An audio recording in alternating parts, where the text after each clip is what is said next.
does everybody here know what a database reactivation is? Okay. Okay, great. Tons of whys, tons of whys. Okay. Okay, this might be easier to ask this way.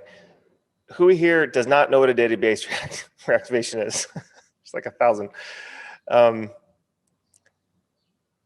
Who here does not know? Okay. Okay, Rob Cross, Malik, John Brack says clarify. Okay, cool. So we're going to start with that. Okay, this will move fast in a very short period of time, I promise. But I want to make sure everybody knows what the heck that is, because that's what we're going to be talking about the entire week. Okay, so happy to clarify that real fast. Then we're going to get into the good stuff. Does that sound good to everybody? Cool. All right, good. So, and guys, I don't know how to just. This is the one thing about Zoom I hate. I might be a little distracted emitting people over to the right. I don't know if there's an emit all. Wait, let me just see if I can mess with this so I don't have to. See, once you start it, you can't change it. So I'm just going to be clicking buttons to make sure people get in here as they're rolling late. But here's how you guys can get support, okay? If you guys have any questions about anything, certainly you can go into the group, okay? Go into the group here. Let me just refresh this. So best place to put it is on the video that, let's see, so there should be a live streaming in here.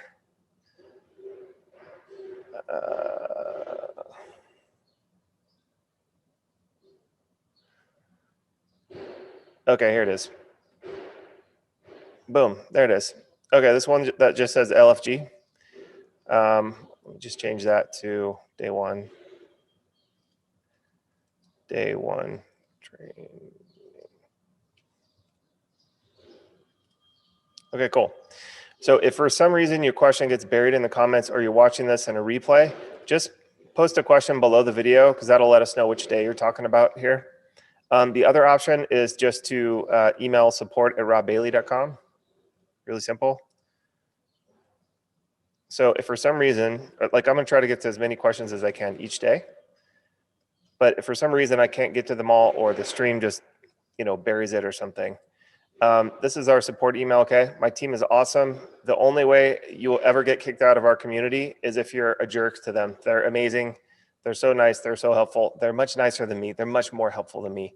So just don't be a jerk, okay? If you have an issue, they're gonna try to solve it. We have amazing, like world-class support, okay? Pay them really well to be super nice to you. So that's kind of it. Let me just quickly share my screen so you guys. Okay, good. So this is essentially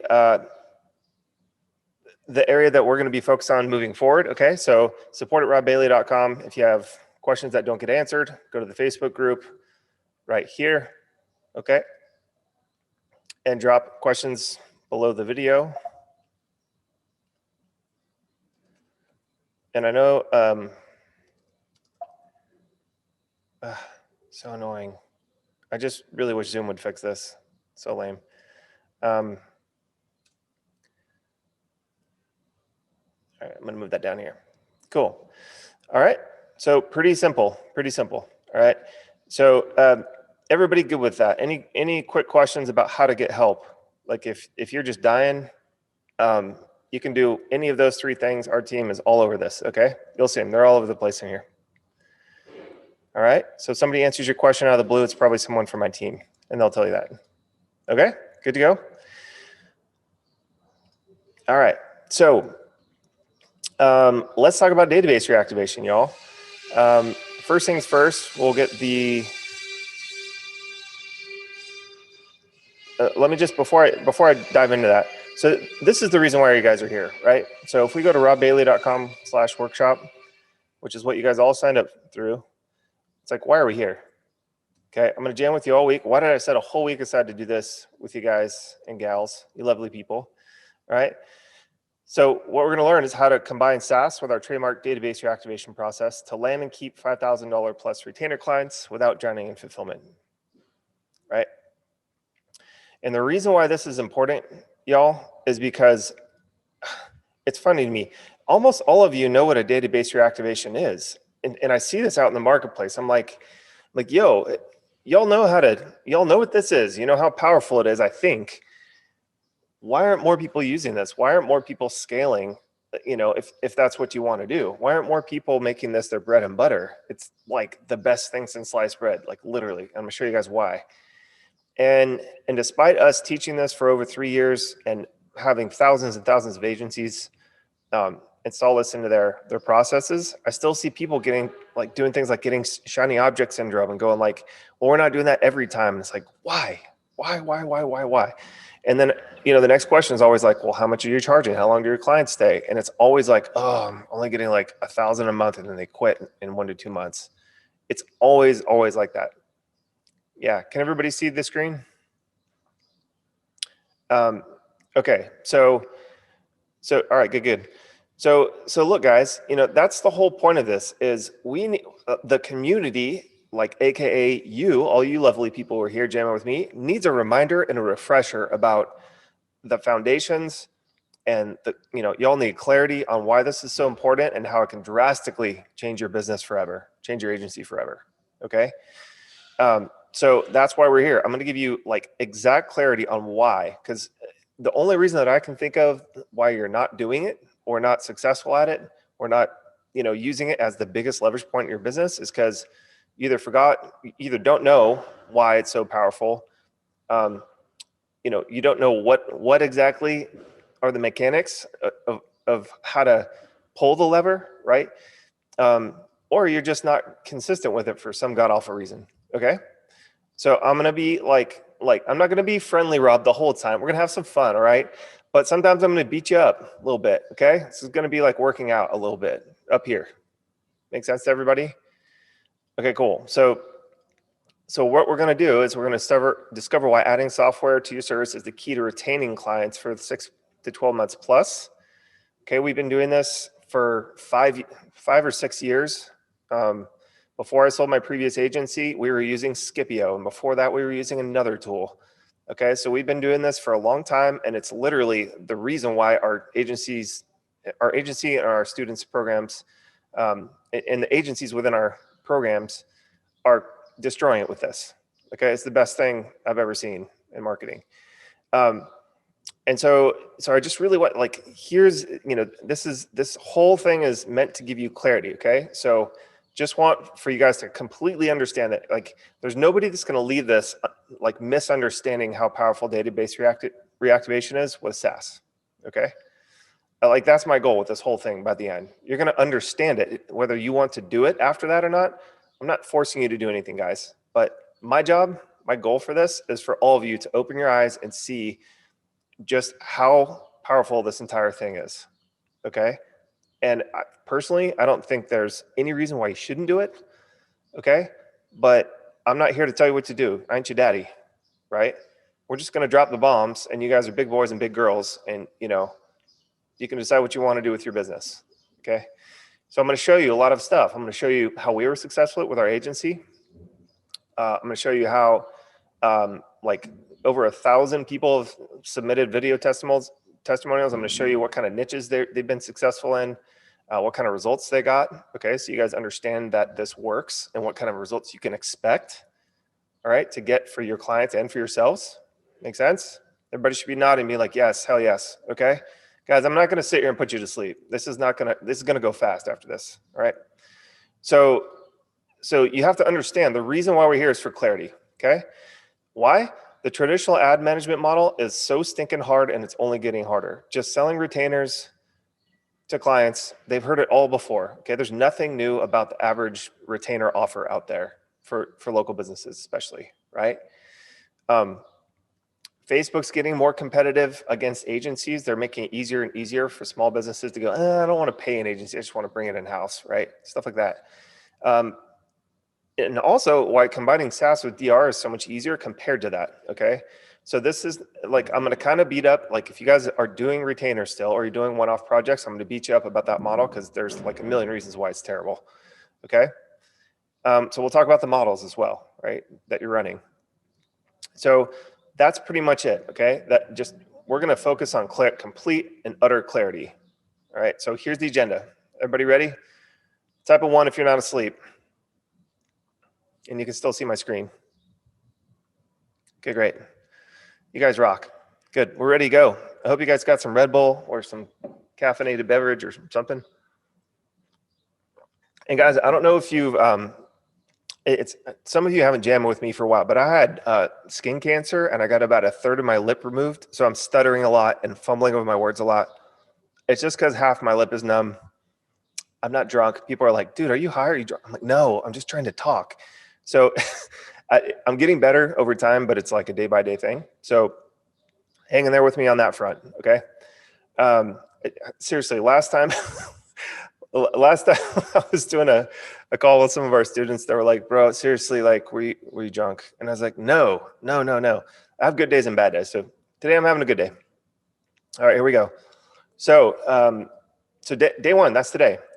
We're going to go over pricing and packaging, okay? This is the foundation and the biggest reason why database reactivation is attractive is because you can afford to charge high ticket prices as an agency, right? High ticket retainers.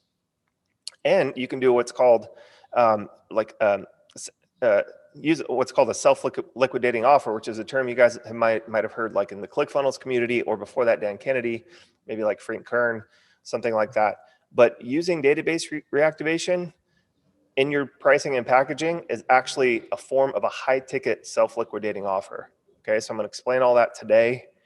I'm going to talk about why lead nurturing and lead activation are so stinking important for small businesses. Okay, and then tomorrow we're going to go into basically, I'm going to teach you how to sell this stuff and how we've successfully sold this and how all the agencies that we're about to show you have sold this stuff. Okay, and so although I can't like teach you everything about sales in 60 minutes or an hour and a half, I'm going to give you guys the actual like the what and the why of it, and a part of the how so you can get started to go out there and sell this thing successfully. Okay, you're going to get the language and the conversation flow about DR because it's way different. It's way different. Okay. And then I'm going to show you the biggest obstacle to selling agency services, which is risk. Okay, so anytime you come, like you could have the best thing on the planet, right? But when you approach a business owner and you're pitching your services, the problem is not what you're selling to them. The problem is that they're just constantly thinking about what if this doesn't work out, or what is the risk of this? You know, time-wise, money-wise, operations-wise, headache-wise. All right, DR solves this and so much more. It's kind of crazy. Okay. A lot of that is psychological stuff, and it's a part of it is just, you know, it's a good sales mechanism to get you in, so that the trust, you know, risk and trust are very closely related in the sales game, right? And so it's a really easy way to prove yourself to them without them taking on much risk at all, and it's a great way for you to go on a first. It goes two ways. If you're on a first date with a client, the worst thing you can do is sign this huge contract and be like, this guy's going to be for 6 months, right? Or 3 months or whatever you signed. I didn't even really, I'd much rather have a different client. Okay. DR, you know, puts you on a first date together. It's awesome. Because then you could just go get a burrito and decide if you hate each other in like 20 minutes. Okay. Makes sense. Anybody ever been locked into a bad date? It's the worst thing on the planet, right? Oh my God. Jason said, stop hanging out with Ryan Moore. That's funny. Okay, cool.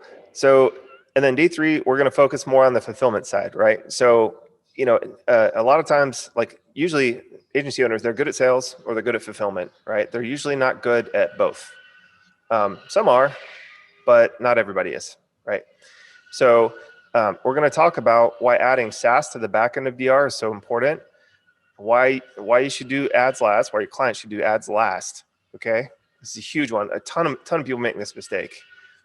They're like, oh, we got this client pregnant. What are you promising them? Oh, we're gonna, you know, get in bed and do all this ad stuff and custom creative and like blah blah blah blah blah. And the client quits the month later and you're in the red, right? There's a ton of reasons why that is, but I like walking before we crawl. Again, first date before we get married. If you can do a DR with an offer that works, it's really easy to go to the ad side and be like, we're going to run that offer because we know it works, right? If you're out there trying to test a bunch of different offers cold, it's going to waste time, money, operational drag, right? Like bandwidth for both of you. So this is huge, guys. This is going to change your entire agency, your entire business. Okay. And then, you know, so this is another thing. We'll talk about productizing and why it's so important. It's actually not a front end thing as much as it is a back end thing. Okay. So how do we cookie cutter this out and make it scalable, right? So that we can go and serve 535 clients like we did, right? Can't serve 535 clients if you don't have efficiencies of scale on the back end, AKA fulfillment. Make sense? Yeah? Yeah. Okay, cool. Yeah, bro. Yeah. That's a surfing community. Yeah, bro. When I see you guys nod, I'm just like, yes, think, let's do this, right? Let's go to war. Okay. So that's the agenda. So Patrick, good question. This is what we're going to do. So guys, two things about the chat. You're welcome to use it. Two quick rules. Number one, do not DM me in the chat. That means my team can't see the question. Okay? Because I'm busy teaching. It'll get buried. Promise. So Patrick, can you copy and paste that and put it to everyone? And if for some reason you feel like that's private, you can just email us support@robbbailey.com. If you don't want everyone else seeing it, that's fine. But at the end of every call this week, I'm going to be saving time for Q&A. Okay? So the first part, we'll be doing learning, chatting a bit, and then at the end, I'll open it up for Q&A, and we can really jam on that stuff. Cool? All right. So here we go. Actually, before we go to insights, how many of you are familiar with our story? Okay, like of how much we've used this, how prolific we've been with it. Okay. Good question, Sean. We'll get to that at the end, buddy. Today, I can answer it at the end of today. Okay, cool. All right, so some people are saying nope. Okay, cool. So let me just real fast cover this. Okay, database reactivation is real simple. All you do is you approach a client, okay? So I'm gonna explain that and I'm gonna show you guys our quick experience. It's not a brag session. I'm just gonna show you how prolific we've been with this and how you can too. So where's the dang whiteboard button? Oh, maybe I have to stop my share first. Let's try that. Here we go. All right, can everybody see the white screen? See this X, red X? Cool. So here's the database reactivation, okay? You have a client. Let's call him client X. All right. And client X has been open for 10 years, let's just say. All right, and every single time they somebody comes into their place of business, they grab the prospect's name, email, phone number. Maybe some other stuff too, but that's really all we're looking for right here, okay? So this is what happens, guys, is this is year 1, 2, 3, all the way to 10. This client gets really super lazy. Why? Because small business owners are typically terrible at operating their business, and the last thing they're thinking about is usually marketing, okay? So you've got this client, and each year this gets, this list gets bigger and bigger and bigger and bigger and bigger, right? And I would say 99% of small businesses, guys, like if someone doesn't buy right here, they forget about them. Okay. They might send an email newsletter or something, but they totally forget about that person as a person. Okay. And so again here, and all the way down the line. Anybody who didn't buy is basically dead to them in their cemetery of database. It's in there. It's just nobody's communicating with them. It's no one's job to call them up and go, Johnny, you haven't been in a while. You might want a new surfboard. It's been 3 years. Hey, your spring suit, you just got a spring suit this summer here at the surf shop. My friend owns a surf shop, so I'm just pulling this out of the sky. But the water temp is changing. You think you might need a new full suit this season too? Great, come on in. What time's better for you? Like, is anybody doing that? My friends at the surf shop aren't. Like, seriously, nobody in small business does this. I mean, you could throw a rock, hit a business, and just bet the house that they're not doing this, okay? So the whole idea behind database reactivation, guys, is to go and take little chunks of their list. So let's just say like Monday, Tuesday, Wednesday, Thursday, Friday, and take those leads out of their database and go, you know what? We're going to send a text message to 200 of these people today. okay? And about 10% of them are going to respond, and these are just sample numbers. So that's 20 people, right? So let's say this database is 10,000 people down here, okay? They haven't really marketed to it like in a good way, in a relevant way, like in a modern way, maybe ever, probably ever, okay? But same thing, okay? 20. Okay, so these are 20 little sales conversations, right? And all you're gonna do is like, the easiest way to do this, guys, we do this all the time, is just to send a text message out, okay? We used to use Scipio back in the day. We used to use this other software. I won't say the name because they were terrible. But the tool doesn't really matter to a certain degree to execute this, okay? You could do this with your cell phone, you could. The tools make it a lot easier to do this at scale, okay? So let's just say, on and on. So this week, right, let's just say we hit 1,000 people, 10% of them responded with interest. Yeah, I might be interested in a wetsuit, Great, come on down. What time's better for you tomorrow? 3 or 5 p.m.? Well, 5 p.m. after I get off work. Okay, great, come on in. We'll see you then. So let's just say 16 people book an appointment from this, right? So on and on down the line. So this is what? This is 100 people responded. And what's 16 times 5? Anybody want to help me out? 50, 75, is it 80? Gosh, I'm terrible at math. Okay. So we got 80 appointments from this. Out of the 80 appointments, how many people bought the wetsuit? Well, we don't know that until they go in and do it, right? But I can guarantee you this. If the business owner was doing anything else marketing-wise and they were hoping to increase sales that week, this thing takes the cake. Why? Can anybody tell me why? This is interactive. This is a good, quick primer on database reactivation, guys. Because with those numbers, he's only going to spend maybe $65 and he's going to make a huge amount of revenue. There you go, Josh. But don't unmute yourself next time, please, because if everyone does it, it's a total disaster. I'm sorry. My bad. No, you're good. You're fine. I enjoy it, and we'll do more of this at the end. But just type it out, guys. You're exactly right, though, on that one, okay? Or if you want to be unmuted, say that, and I'll just unmute you real fast. Because if like 10 people do it, it's a total catastrophe, right? Yeah, because like, a text message is like a penny. It's like, no, it's 0.07 pennies or something crazy like that.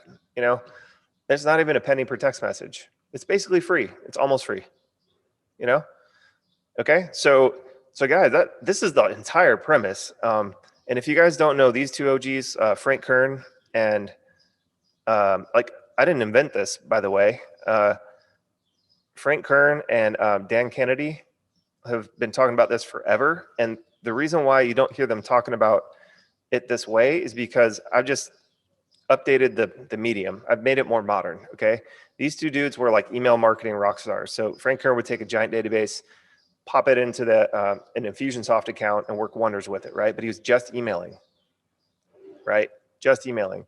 Nowadays, email is like almost not worth doing. It's close for me, right? So we go with the medium that our clients' customers want to communicate in, and almost like nothing beats SMS right now, still, all right? So we just updated this. That's database reactivation. You get a client with a list, you go, hey, instead of starting ads and like doing all this SEO and like all this pay-per-click stuff, all that's super expensive, right? Yeah. Well, let me offer to put money in your pocket first, doing this, so you can afford to pay my retainer, okay? Because all we're gonna do is fill your calendar with sales opportunities. And gosh, what's a wetsuit now? It's like $300 to $500 on the low end. Well, let's just go with 300 times, if you get 80 sales appointments, what's 300? You probably won't close them all. So how many appointments do you usually close, Mr. Surf Shop owner? Well, usually about half will buy that day. Okay, what's 40 times $300?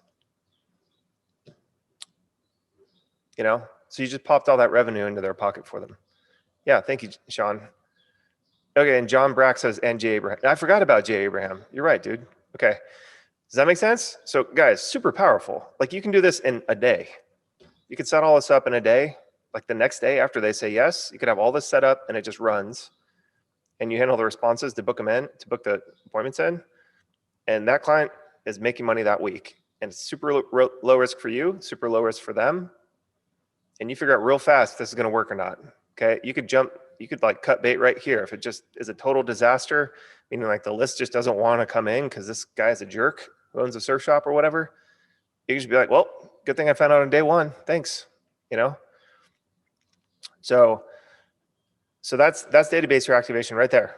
Okay, guys? So any questions about that in particular? All right. Any questions about that in particular? Let's go back to our trusty thing. Okay. So that's what a DR is. Okay. Second thing is, if you guys don't know our story, I'm just going to hit it real quick. I started a fitness agency. We grew it to 0 to 2.15 million in 21 months. Then I sold the agency, and it was in the fitness niche, which I have no experience in. I actually partnered with a guy who sold me a gym membership, and me and Ryan ended up building this whole thing together from scratch. So he knew fitness. No one knew who he was in the fitness world, though. He was just selling gym memberships.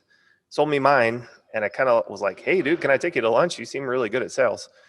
And we ended up becoming business partners, started this from scratch, destroyed it, helped some of the biggest brands in the world, helped probably like 30 more brands in addition to this, 525 locations. Here's a Stripe screenshot because there's a lot of shit out there and I don't like those people. I'm not one of them. So, think about this, guys. How did we do this? If we come into a new niche, nobody knows us. I'm good at advertising. I'm good at doing Facebook ads. Ryan's good at selling gym memberships, but that doesn't mean our agency will be successful in this niche. By month 5 with one employee, so it was me, Ryan, and one employee, we got to 50,000 a month. By month 10, we got to 100,000 a month. We started hiring more team members, and our biggest month ever was 409K cash collected in May 18. And then, let's see, 9 months later, I sold it. All right. And then, so that's fine. That's me, right? After we sold that, this was a couple of years ago, thousands of other agencies have done this. They just copied our playbook and went out and done it. Okay. So the places you can go to see this stuff, I just want to show this to you guys because these are all of our testimonials, right? So I just want to show you how many of them there are, just to show you the opportunity, okay? Show you how well this works. But there's thousands of them in here, right? This is just the videos. So like these are folks who are crushing it in COVID, right? Let me scroll over. There's this other one.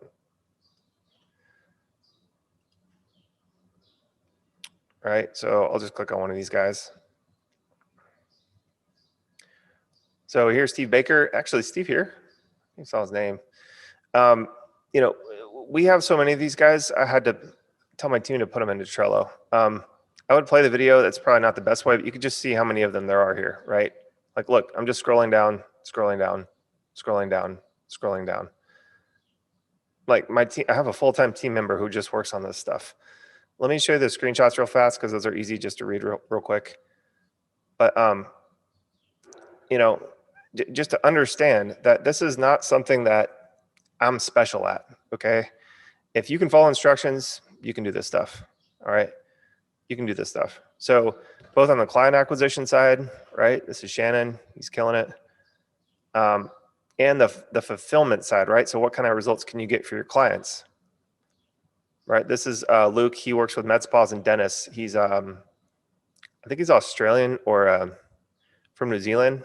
And I think he moved to a different country. He's like a nomad, right? But how would it feel for you to get your client $77,000 worth of revenue? He's doing it through DR, right? How much more do you think he could charge? Make sense? I'm not going to sit here and like bore you guys with all this stuff, but I swear to God, there's like thousands of these. Like, look at scroll, scroll, scroll, scroll, scroll, scroll. If you go to the Nurture and Close group and click on, there's like a tag that says like client success or something like that. You can see a lot of these in the Nurture and Close group. Okay. We don't have them all in there, but we got a lot of them. So at this point, do you guys all believe that this thing actually works, right? Like, I know some of you already know what this is, but I really have to start as if like the people who don't know, okay? Yeah, Matthew, I saw that. Generate another 7 high ticket sales conversations from my client using DR right before this training started. I love DR. Yep, dude, it's the best thing ever. Brandon Wong, a guy who's been on our program, said database reactivation is like the 8th wonder of the marketing world or something like that. I was like, that's good, man. That's good. So okay. So y'all believe it. We'll talk more about some results and stuff like that you can get or that others have gotten who've like put this into action, right? So so let's get into the content, right? So let's talk about this. Why do you think this is true, guys? Or maybe you don't, but you tell me. Do you believe that the price of your service is irrelevant? Yes or no? Do you believe that the price of your service is for the most part irrelevant?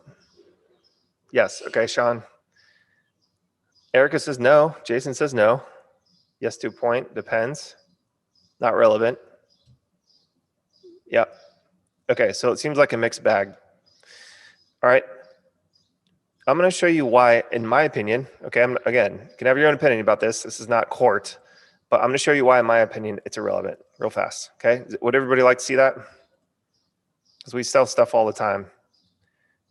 Yeah. So let me save this so that, okay, good. And then clear my drawings. Okay. Can you guys see the whiteboard again? Okay, cool. So let's pick a high number. Like, what number do you guys think is a high number? You know, like, what do you think is too high? I guess let's just pick one. 10K. All right, Ray says 10K is a lot. All right, so we'll just put this over here. So this is too much, is what you're saying. In other words, the price itself is relevant, right? And yeah, Debbie says 5K, and we sold 5K all day long in our agency. You know, all right, let's just start with 10K because that's higher than 5K. All right, I like that. We'll just go with this. Cool. So 10K sounds like a lot to a small business owner, you think, right? First of all, I know people who sell $16,000 to $80,000 packages to small businesses. Okay, so I already know that. I'm just letting you guys know out there in the market. You know, this is a thing, and there's some really big players in the industry who are charging this much to mom and pop shops. Okay, mom and pop shops don't have 16 to 80K laying around. So riddle me this, Batman. How on earth are we going to extract this amount of money from them if they don't have it? Think about that for a second. Yeah, DR or something else, right? Like, if there's something else, y'all let me know. If there's something better than this, let me know for sure. But if our ability is to put that cash into their pocket, that removes all the risk, right? So what your client is saying, and you shouldn't be afraid of these numbers, guys. Your client might be, but you shouldn't be afraid of charging these numbers. Like, why would you be afraid to charge what you're worth? You know, but if you can put this money into their pocket first, right? Or remove the risk from doing that, then this number is easy. This number is easy to get. Okay, so why is DR so great? When you come to a client, you say, okay, you have a list of 10,000 people, right? I'm going to do this for you first, sir. And you don't have to promise to do the whole thing for free, or at all, period. Okay. And we'll talk about this when we talk about selling a little more, but say, I'm going to do a DR first, and I'm going to put, where's my thing here? Get some money going. I'm going to put 10K or more into your pocket, or there's no risk to you. Okay. So if this is the measure and I can get you 10K or more for free, would you feel more comfortable working with me? Right? Would you feel more comfortable working with me on other things that drive the business? Or would you feel more comfortable, taking the next step with us or figuring out what else your business needs? Okay, this is just a loose conversation. Well, theoretically, people talk about this all the time. It's like, Well, if I can give you, it's a cliche, but for every dollar that you give me, if I gave you $2, wouldn't that be ideal? Yeah. The problem is marketers never do it, right? Marketers ruin everything, right? So essentially what you want to do is go, okay, well, how can I make this a no-brainer for the client? If they just break even, that's fine. But that's not really like, why would they do that again if they were just going to break even? Okay, so let me give you guys a real scenario. All right. At FCA, our fitness agency, we're working with broke gym owners who own a tiny little studio the size of this office. Okay. Everybody with me so far? We charge $5,800 to $9,800. So let's just use the 10K example because it's close to the 9,800. And then the only reason there was a price difference is because these are a little bit bigger of a gym. Okay. Like they had more juice to squeeze. So let's say I got on the phone with one of these guys and they were telling me everything. They're like, man, I really just can't pay my employees. I can't pay rent, whatever, and we drop the price. Why are they even considering talking about that if they don't have $10,000? Right? It's because our pitch said, look, I understand you don't have this money, but we're going to put this money back in your pocket, or more. So how big is your database? Well, I'll tell you guys a quick story. There was a guy named Chris who owned a Title Boxing, and he had a database of, I think, like 12K. And we said, look, we have a package. It includes Facebook ads, database reactivation, and lead nurturing. But we're going to do the Facebook ads last because you have a really large, healthy database. And we're going to squeeze as much juice from that lemon as we can because it's free. It doesn't require ad spend. Okay. So we get to the close and the pitch, and he's like, well, I'm not confident that you can get me enough business to make up for this $9,800. And I'm like, well, what if I tell you that if we don't at least put this back in your pocket, then you don't have to pay us a dime. We'll give you a full refund. And he was like, that's quite an offer, sir. So he took us up on it. He's very skeptical initially. And the only reason why I made him a guarantee at this stage, because this is like in the middle of our timeline of the agency, was because I knew that his list was super good. Okay. So this is kind of like a unicorn database.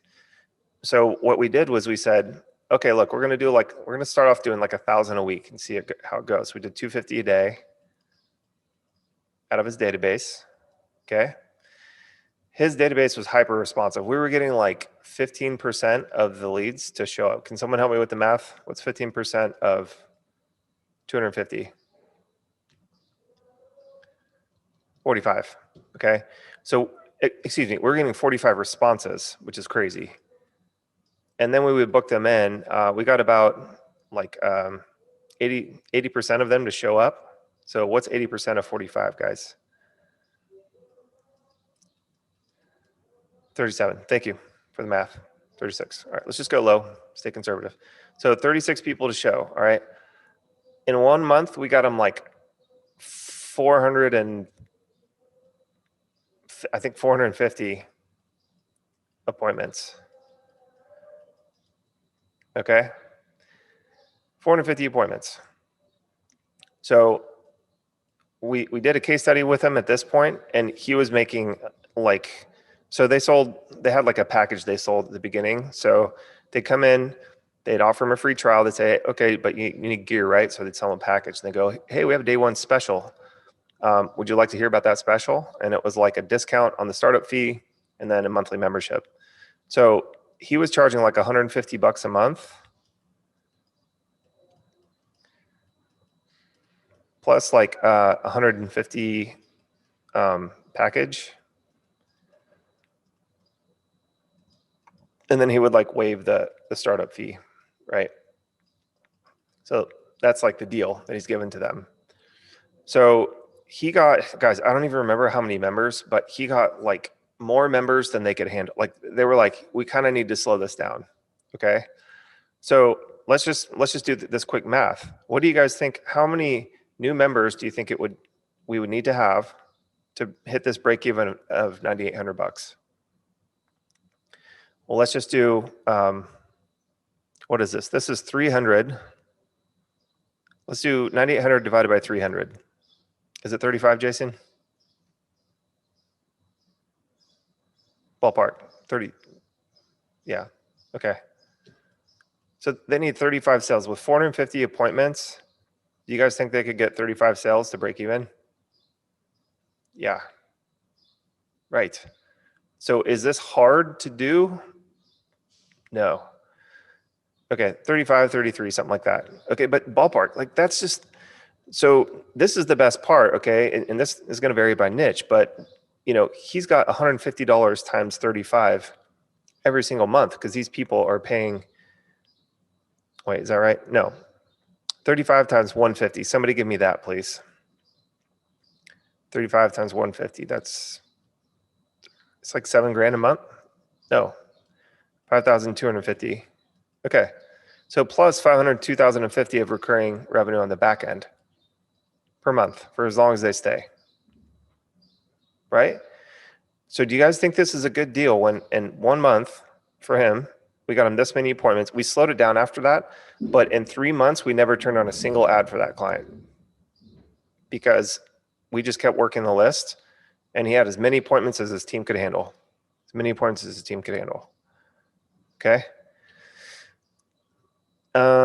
Jerry, yeah. So usually with lower ticket memberships, 50 and $100, we were selling to a gym that had, you know, lower capacity, and that was the 5,800 one. But it's the same math. Same math, right? So, like, do your clients need to have something where this math works? Yes. Okay. But that's going to force you to work with better clients, which is not a bad thing for you. Okay. There's been some people who have been successful in our program who help big box gyms or bigger box gyms that sell lower ticket memberships. There's some nuances to that. They still use DR. It still works great. Okay. There's a couple of our first students who are in with a huge franchise, nationwide franchise, right? So Josh, we charged $9,800 for 3 months worth of service. Okay, so we got 10 grand up front for 3 months worth of service, and all we did was DR for this guy. Right? That one was bombastic. That was awesome. And there's better niches. Like if you look at like med spa niches or like the mortgage niche, or like the numbers are disgusting, guys. Numbers are disgusting. Go into whoops. Go into the group and look up Alex Machuca. Go into the Nurture and Close group. Okay. He is charging $5,000 a month in the mortgage niche. And he just messaged me the other day. He's past 200K. When I did the interview here, it was 100K a month, but he got to in under a year. So click on success stories. See this popular topics right here. And there's a bunch of these. So John did it in real estate in under a year. He's doing 102K a month, 21 years old. Makes me feel bad about myself learning this. And then where is Alex's?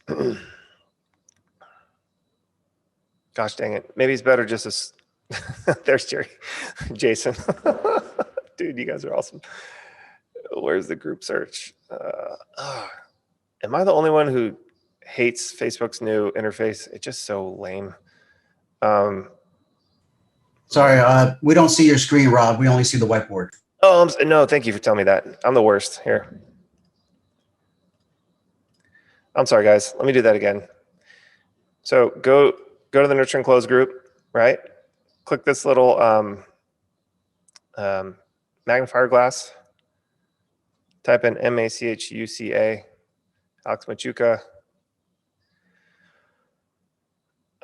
There's an interview I did with him somewhere. Where is it? Is it this one? Dang it. Okay, I won't waste time here, but search for it. I did a full-blown like half-an-hour interview with him. Okay, so he's charging more than this, more than what I'm showing you guys.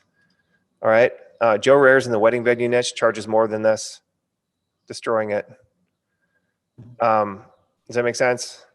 So y'all, like this is not something that like this has already been figured out. Okay, you can figure that out, the math for any niche, and once you figure out what the numbers are and what your ideal client is like, all you got to do is go out and find that same person over and over and over again, and do this over and over and over again.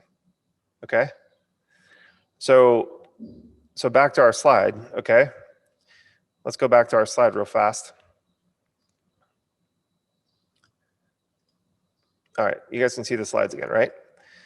So that's what makes it irrelevant. you know, and like at FCA, we had a goal, and our goal was always to put the full amount of what they paid us for 3 months up front into the client's pocket before they got their credit card statement in 30 days, right? Because then there's no reason they can't take advantage of it, right? Pay us $5,800. Oh, that's a lot of money. Well, I know, but we're going to make that back for you, like starting this week. You know, so do you think you're going to be able to pay your credit card bill at the end of the month if we're just continuing to do that week after week? Yeah, well, based on the numbers, I think so too. Plus some, okay? And then you're going to get all this recurring revenue on the back end, and that's all gravy for you. And then if we surpass that expectation with your database, depending on how responsive your database is, we'll just continue to work that and put as many people in so that you get as many new members as you can, squeeze most of the juice from the lemon before you even have to spend a dime on ads. Isn't that wonderful? Right? And then in 3 months, when the 3 months ends, we'll go back to the beginning and just start it again, okay? So the risk of the retainer is always what holds the business owner back, guys, right? It's not the price, it's the risk. Like if I stroked a client a check, if I paid a client my fee before I asked for the money back, they would do it every time, wouldn't they? I mean, you guys tell me, wouldn't they? Oh, you still see the, oh, here we go. Yeah. So here's the deal, guys. I mean, like that's why I believe that you know, price of your service is irrelevant. The whole ROI of it matters, but it's also about like the possibility that it might not work. So by us demonstrating that it will work very quickly, it just squashes all that psychological stuff about risk, you know? So does that make sense to you guys? Like we don't want to like just sit back and be like, oh, well, let's play that game where the client determines the price and like, you know, all that stuff. It's like we want to determine the price and figure out what kind of client can profit from that pricing based on the numbers, right? So like we would not take a gym that was new at the end. Made that mistake a ton in the beginning. But we would not take a gym that was new because this was our best playbook that we had. Every gym could afford us that looked, you know, a certain way and had a certain database size, right? We just knew that. We'd get on the phone with them, one call, close them every single time if they were going to do anything at all. Did we get no's? Of course. But money was not you know, the price of the service was never it. Was never it. Okay. So here's the deal. By demonstrating value and helping them generate revenue before asking them to either sign a retainer, right? Or once they sign the agreement with you, they know that this is so predictable and so useful, and you just basically remove the risk. It's like, look, let's just get started, right? Once you get more confidence, you can do it this way. Let's just get started, take the payment today. I'm confident if we do database reactivation for you all month long, you're gonna get that back and then some, plus have cash profits on the back end on the membership recurring revenue, right? I'm confident we can do that. But if like by day 1, 2, it's not looking like the numbers are going to pan out, I'll just give you a full refund and, you know, we'll part ways as friends. And guess what? That just didn't work for us, but you don't lose anything, right? So you just do a day or two of DR and go and be a good marketer, like an honest, ethical marketer, and be like, well, I don't think it's going to work out too well because your list is old or not responsive, or you know, you have terrible reviews. Like you just find out all these things after you get started with a client, right? All the bad things. So it's better just to date. Go on a quick little date and be like, yeah, you enjoy this? Yeah, I'm enjoying this. Great. You want to go out again? Yeah, let's go out again, right? So, but this is the biggest part of it, guys. You're demonstrating the value. Like it's real, it's tangible. They can see it. They can see the leads responding. They can see the appointments being booked. They see people walking in or showing up the phone, however they sell. It's tangible. It's real. It's not like this willy-nilly magic SEO dust that you're sprinkling all over the world, okay? Does that make sense? So you can use this in a lot of ways. And I'm going to show you guys the details of how we sold it and stuff tomorrow, okay? But that's tomorrow for those of you that came in late.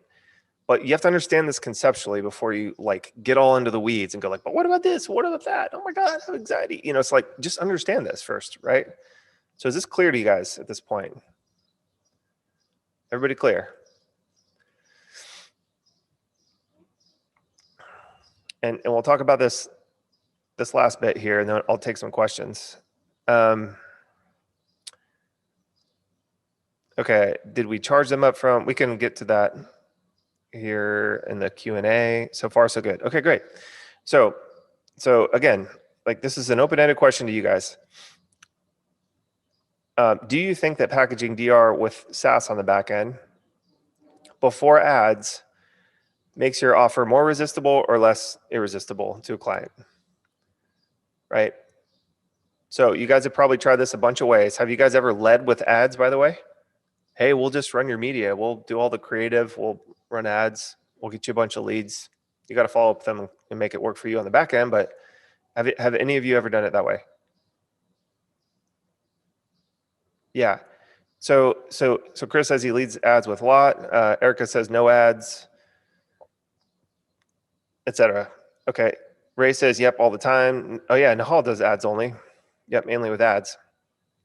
Okay, cool. So what is the problem with ads? Nahal knows this because he works with some, bigger companies, I think, with larger budgets. But dude, it takes forever to get a client onboarded for ads. Like the second that you take the first payment, the client's just sitting there going, where's my ROI, Nahal? Where is it? Yeah, Alvin, with the F, dude. Paid the invoice yesterday. Where's my ads? Where's my creative? Didn't you like go rent a Lambo already and like shoot a video, dude? Come on, man. Right? Yeah, Ray Milasky says, then you get the leads suck. All right, the client says, yeah, the leads suck though, because I'm not following up with them. And like, my daughter runs the front desk. She just says the leads are crap, right? Yeah, Jason says they can't close, etc. Lots out of our control, right? Almost everything is out of our control. Guys, ads is like the last thing that people should be doing before they go closest to the sale, all right? Let me just demonstrate this real fast. So your client, let me save this again before I get myself in trouble like last time. Okay, your client wants this. This is the sale, right? The farther that you move your client to the sale, this is you, the happier they will be. So like the happiness index over here is like, this is silly, you're awesome, right? So if you're doing like ads, for example, and this could be other things, like whatever front end service you have. So it could be SEO or ads or anything else, but anything where this is like cold essentially, or colder. If you go, look, client, we're going to run the ads and then, here's the lead. And then you usually need to nurture to some degree, unless you're in e-com, which we're not talking about here, right? If you go, client, I want for you to receive the lead, nurture the lead, and perform the sale, right? This is the old way of thinking about it. And that's when you run into all those problems. Why? Because you get into a finger pointing contest like this, right? It happens every time. Every client I've ever had when I had just my Facebook ads agency, at some point it would come up. Might have been 10 minutes after we agreed. Could be the next day, could be the next month, could be down, some point down the next 6 months. But, the reason why is because this is like cold, warm, hot, and, this is like orgasmic. We're making money, okay? So the closer that you can get your client to the sale, the better, right? So let's erase that, right? So where do you guys think we should get our client to understand in this little diagram here, right? What do we think that we should do in order to get them to believe, by demonstrating that our service is of value and we know what we're doing, we can get them something that's worth the retainer? At what part should we pass the baton? Oh, wait. My chat window keeps disappearing. Sales. Yeah. I mean, it'd be nice if we could sell for the client too, but you may as well own the business as the agency if you're going to do that. Right. So Jason says when they show up or on the phone. Okay. So, right. We want to get them as far as possible with what's within our control. Okay. And for me, it's right here. Whoops. Draw. It's right here. Boom. Draw, dude. right there. Okay. So does that make sense to everybody? We want to get them right here. So at this point, it's like nurture means like they've booked an appointment or given intent to come in for a sales opportunity. Okay. So what we want to do is get them as far as we can, like this. But the result that they want, guys, again, is priority 1, sales. They can think about it a step further, probably, right? Like here's 2, here's 3, here's 4. But like I've always said this, we had an SEO agency before I started FCA and my Facebook ads agency. And I was told everybody, like everyone on my team, I'm like, guys, our clients don't give a shit about websites. They don't give a shit about SEO, but they paid us to do SEO. I know, that's why they're paying us. They don't need to know everything about SEO. They want sales. If we can get them sales, they'll keep paying our bill. If we can show them that we're getting them leads, even better. If we can show them that we're getting traffic, that's fine, but they're not going to be able to connect the dots all the way down the line. They don't give a shit about traffic, right? They care about sales, something tangible, something ROI driven, okay? So if you think about it this way, well, let's have this conversation around sales, Mr. Client, about how your team performs and what your average close ratios are and what you're trying to sell. That's fine, okay? But I'm going to get you all the way. It's like I'm going to get you all the way to the green, to where the hole is, a foot away from the cup. Okay, a foot away from the cup. And the way that I'm going to do that is I'm going to use your database, right? So when you're doing a database, they already have the leads, and it's right next door to money. We're going to start here. So this is priority 1 for us when we get started. Because for you to get your priority, we have to get you some sales activity, right? And then if you don't have leads, we can talk about that, right? There's other things you can do, like referral, ask a friend, that sort of thing. And you can kind of like, you can get reviews for them, stuff like that. It's kind of like this. But this is kind of like, you don't really know how well that's going to work. And then you get out here to direct response line, which is ads, which is what most of you are probably familiar with, which is like run a Facebook ad, for your client to get leads, right? Then lastly, we can go in and mess with this. Okay. Is this making sense to everybody? Because if it's not, I'll tell you guys a secret. If it's not going to work here, it's sure as hell not going to work out here. In fact, Nahal knows about this. He buys disgusting amounts of traffic for big brands and like people who just love direct response, stuff like that.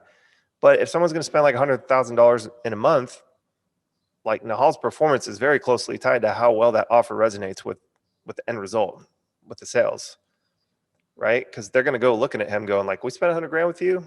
We're going to need like a certain return on investment for that, right? So guys, I'm just telling you, make it easier on yourselves, especially with local businesses, small businesses, which is like the breadth of who we've helped. Always think about it this way first. Okay. Get your client closest to the sale. We're going to go with the thing that's right next door to sales all the time until that's like dried up. Okay. And then and only then will we move to the next further out thing, because that's farther away from the sale. Making sense, everyone? Yep. Yamil says doing DR is a great way to test our offers too. Alvin says the same thing. Yep. It's a great way. Eric says this does not work with a bot list, correct? That's correct. That's correct. Okay, guys. So we're going to move to Q&A here in a minute, but I just want to give you guys a couple of analogies to finally drive this home today, okay? So this is why pricing and packaging is so important, right? Because we're right next door to sales. We're going to charge a premium, charge high ticket to start off to build the relationship, build it risk-free for the client, demonstrate that we can do this.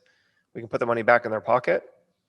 And then the door opens up for other things like ads and other services, okay? But a client cannot move forward unless the average small business cannot stroke a check and risk losing all that money with you, okay? So is that making sense to everybody? You start to think about this model or go all the way back to the other end, which is really low ticket automated services. And in that case, it's a totally different ballgame, okay? I personally love doing it this way because this is like high ticket is the best, guys. it squashes so many other problems in your business going high ticket. It's just, I prefer it for so many reasons. You can't scale fast enough with lower ticket services, in my opinion. If you want a little lifestyle business, make an extra 10 grand a month, whatever, that's fine, right? But if you're looking for like serious income, like something that's repeatable, high ticket's gonna, you got to get good at high ticket. You just do. All right. Okay, cool. So let me save this one too. All right. So let's go back to,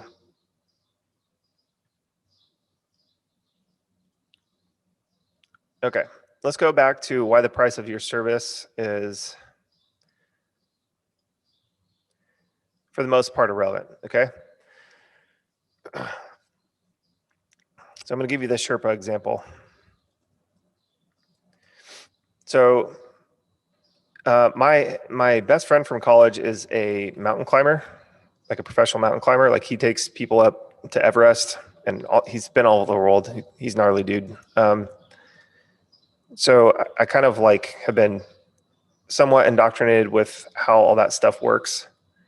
But I just think this is a good analogy. So let's just say this is Everest here, right? Think of the risk. Okay, this is a good like analogy for risk. Okay, think of it like hiring a Sherpa to help you climb Mount Everest. Okay, I'm not sure if you guys know this, but it costs like 75 to 100 grand to hire a Sherpa to take you from like, normal elevation all the way up to Mount Everest and back. It's like a total operation, right? If you pay that 75 to 100 grand sight unseen before you even fly to Nepal, that's pretty risky for you. Okay, it can happen. Sure does happen sometimes, right? But it's still pretty risky because, like, it just, like, if you think about the danger factor and how much it's going to cost and the time and like everything else and logistics, it's like your mind could just kind of go, oh, I don't think it's worth it, right? So easy to get there pretty fast. Because basically you're just sending money to a stranger and hoping it works out once you get there. These are Sherpas. These are people who have relationships with professional climbers like my friend, but it's pretty loosey-goosey. I mean, it's like, hope that guy's there to help me up the mountain today. Said he'd be there.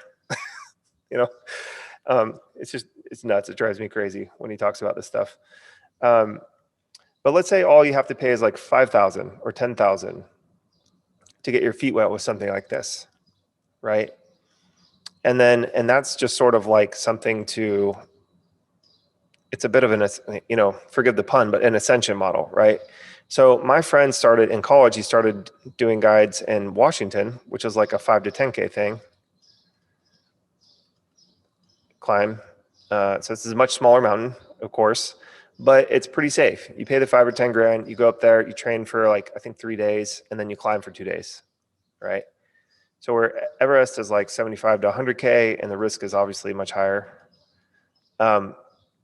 But my buddy gets most of his clients, like 80 to 90% of his Everest clients, from doing these types of climbs first. 80 to 90% will say, yep. Or not 80% of 90, 80 to 90% of all the people that he does on the little one, but 80 to 90% of the people that he gets from Everest went on a previous trip with him. Does that make sense? So they're not just coming to him straight. All right. So it's nice to do that because like you get to a base camp that's easy to do it, right? It's like you can just show up, you get familiar with the gear, you get your sea legs under you, all that stuff.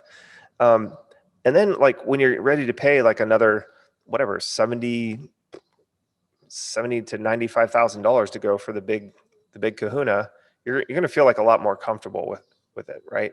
So you trust the people more, trust the process more, familiar with the gear, you're in shape, you know what to expect, all that good stuff, right? So it's just like this is to a degree a risk thing, but it's also like a trust thing. Like there's this really close relationship, guys, with risk and trust. Okay, so clients might say they trust you, but that's what this is. Okay, I don't know, Rob, I really like you, but it's risky. That's what they're thinking. That's the trailer part in their head that they're not saying out loud, but it's in their head. Like, it's a risk. I don't know. I don't really trust you can do what you say. Make sense? So you got to think about this stuff like this to where, if there's something, think of it like a foot in the door offer, but it's like performance based. That's really all you're talking about with a DR, right? So I come and swing with the confidence.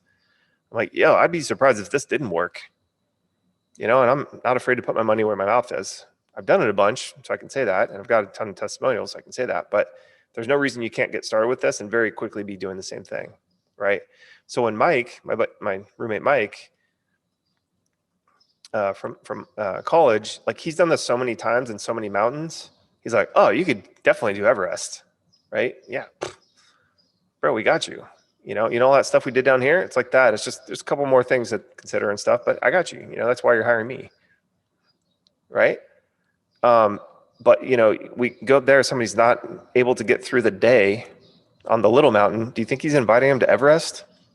Hell no, no way. Right? Does that make sense, guys? So this is great. It's the best thing to get started. Maybe I have not done a good enough job of stopping to explain all this stuff to enough of you guys in detail like this, because I just think that, like, if so, I just don't know why you do it any other way. That's my position on it. Okay. So, does that make sense to you guys? Right? Like if you're doing a DR over here, it takes all the risk away, and it's like a smaller commitment, right? And if you get up there and you don't like it on the first day, you can just turn around and go down the mountain. You're fine, right? It's the same thing with DR, right? And this is all the other stuff, right? So if you want to add on like advertising, lead nurturing, like basically appointment setting, reviews, whatever it is you do, you guys are digital marketers. You've got stuff in your tool belt. If you do websites, SEO, whatever, this is just the best way to get in and be like, dude, I just put the money in your pocket, bro. Like, why wouldn't you want to do more stuff with me? I can do that over and over again with you. Right? That's my bro talk. Okay, cool.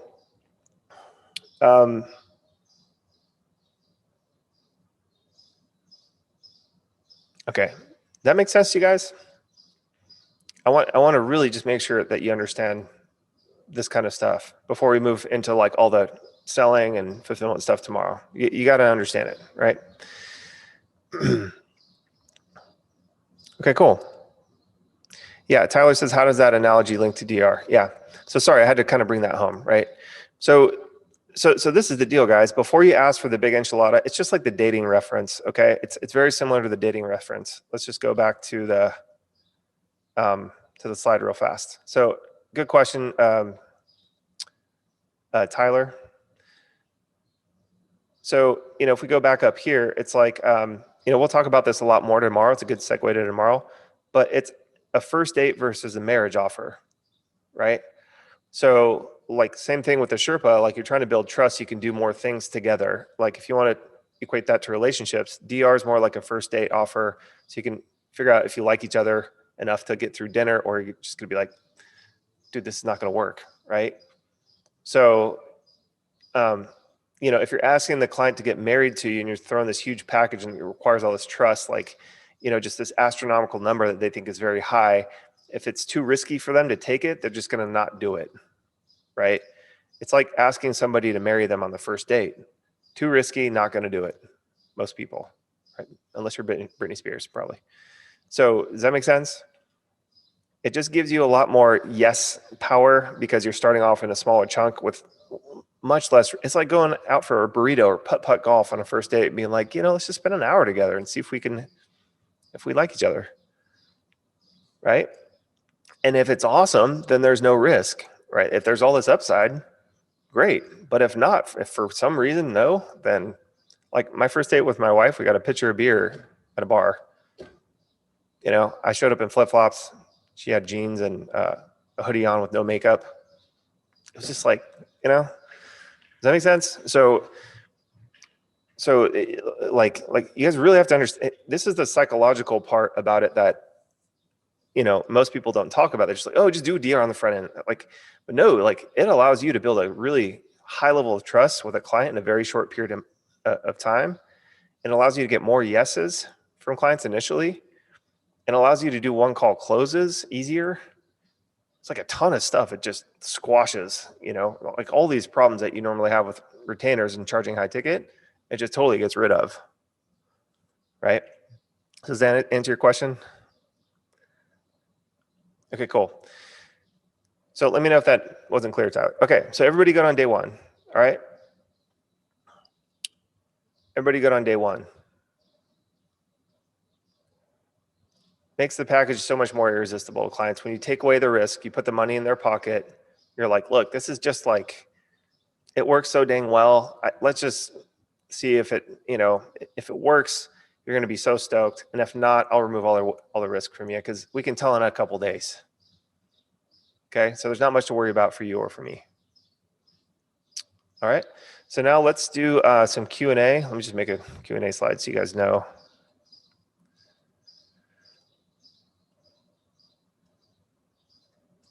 All right, good stuff. So if you guys want to be unmuted, just copy and paste your question and at the end type unmute. Otherwise, I'll just start answering some of these guys. Debbie says, how do you position SaaS in your offer? So good question, Debbie. That's actually a really good question. So we're going to talk about that more on day 3, actually, because we don't talk about it in the sales process. We don't talk about it in the sales process at all, in fact. We might say, oh, we have software that, you know, manages all the conversations and stuff, but we don't bring up the software. Like, we're not doing a demo of the software. That's a huge mistake when you're selling high ticket. The second that somebody sees like a software, they're immediately like equate it to CRM or something else, and they're going to get what's called the feature brain, which gets them comparing the tools side by side. And we're not talking about the tool. We're selling the whole, not the drill. Okay. So we indoctrinate them after they've already done a database reactivation. Like, our clients don't need to even see the software to receive the appointments initially. So we push that off into the fulfillment phase, which works extremely well because once your client's getting appointments, they're, again, what's up here? They're open now, right? They're like, dude, this guy Rob put freaking 100 appointments into my, you know, Debbie's amazing. She just put like 200 appointments up in my set, you know? So essentially what you want to do is you want to say to yourself, like, why would I bring up software at that point if I'm still in the trust earning phase, right? And once you're out of the trust earning phase, once they believe that you're awesome and you've got proof and everything, then that's an appropriate time to bring it up to them. But we don't bring it up until we start getting the client results, because then you're just playing SaaS versus SaaS, and that's a losing battle. It's the worst sales process I've ever seen. People selling SaaS, it's terrible, right? Because what do? They start comparing tools instead of selling the whole. Like, I should say most of them, but like the vast majority of people selling SaaS, this is across all platforms. They're terrible at it. Terrible. So we'll talk about that more on day 3. Good question though. And let's see. John Brack says, how do I qualify a database on size? That's going to vary by it's going to vary by niche a little bit. Like in fitness. Hey guys, can you just mute yourselves? There's just background noise, which is like super annoying. So basically, like in fitness, if we had somebody who had a 2,500 list or above, we would work with them. So it kind of depends. You know, if like the higher ticket you go, probably the smaller the database.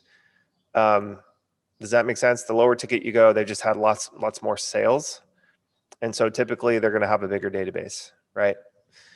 So, you know, at the surf shop, it's a retail environment. The surf shop, they've got tons of records in their point of sale system. That's their database, right? But, you know, it could be like for a 50-cent bar of wax. You know, that might be a transaction for them. It could also be $1,000 surfboard. But you're just going to have to kind of figure that out in the niche. I would say if you got at least a few thousand, that's going to be enough in any niche to do some damage, like in a good way. So what you don't want to do is work with someone who's got like a list of like 250, because you can do that in a day and it's done, right? So bigger lists and quality of lists definitely matter, but you can find them in pretty much any niche. Matthew says, do you think hair salon niche is good for this in SaaS? My only concern is that it's not high ticket niche. That takes a decent amount of appointments to justify a $5,000 service. Yep. Well, then there you go. So you just got to do the math on it, figure out the pricing and packaging and work it backwards like we did, right? So begin with the end in mind. The client is going to be focused on the sales. So it's like, how can I get them to enough sales to where this is a no-brainer, right? So I wouldn't think the salon niche is good, but then again, my wife spends like $250 a pop sometimes getting her hair colored and treated, and I just don't know enough about that niche. But try to tell my wife to take away her money to go to the hair salon, she's about to punch somebody like this guy. Does that make sense? So I don't know. Maybe there's a niche for specific type of hair salons, because I know like extensions and stuff are really expensive, like custom extensions. Maybe those are like 500 to 1,000 bucks. I don't know, but just look into it. Yeah. Just do your online research. Really easy to look it up. And, I like going and like taking somebody to lunch to figure all this stuff out. Just cut to the chase. Be like, I think I'm like, might be helping some salons, but I really don't know the business end of it. You own a salon or you manage a salon. Can I take you to lunch one day and just pick your brain about like the business side of things? That's just all I want to know is like, how often you guys charge, what your problems are, like see if I can help with things. It's not a sales pitch. I just want to figure out if I can help it or not. Like I have a friend back home who's super into tattoos. I'm about to call her up and bribe her to get on with me and tell me all the insider secrets about tattoo shops. And that's what I did with Ryan in fitness. I took him out to lunch. I'm like, dude, what's this model like? The owner's always like riding around with his shirt off on his bicycle, like he's carefree and stuff. He's like, oh, his memberships are killing it, destroying it. I'm like, really? Wow. Right. So, so Matthew says he used to do hair, which is why you're considering. Okay. Well, then you just got to do the math, man. If you already know the industry, do the math. If it doesn't work out, look for something easier. Med spas, cosmetic dentistry, like Invisalign, like cool sculpting, mortgage, like those are all higher ticket niches that are hungry for this type of stuff. Yeah, Erica says hair is not cheap. It would be good niche. Okay. So, you guys just got to do your homework a little bit on that, but just do the math like we just did on that other slide. It's super simple to do, right? Brian, yeah, HVAC is a good niche. HVAC, you need service meaning like maintenance stuff to do. And then there's obviously like the big kahuna, which is like a full unit installation. So that one's good. You just got to learn the ins and outs of the niche a little bit to know when the rhythm is right to hit people up. Nat says, what kind of offer to use for mortgage? Well, we can talk about that more tomorrow, Nat, but basically when you talk about saving money, it's rate with mortgage, really simple. Babe says, are you going to be teaching the new SaaS software services that GoHighLevel is rolling out? Yep, we'll do that, babe. We won't do that in this workshop because Sean's lagging on that. They're not going to be out for a while, for at least another month. He keeps pushing it off. But we will. We'll teach you on that. Let's see. I'm trying to go back up. John says, before talking to them, see reviews. If less than 3.5 or X star ratings, should we avoid? That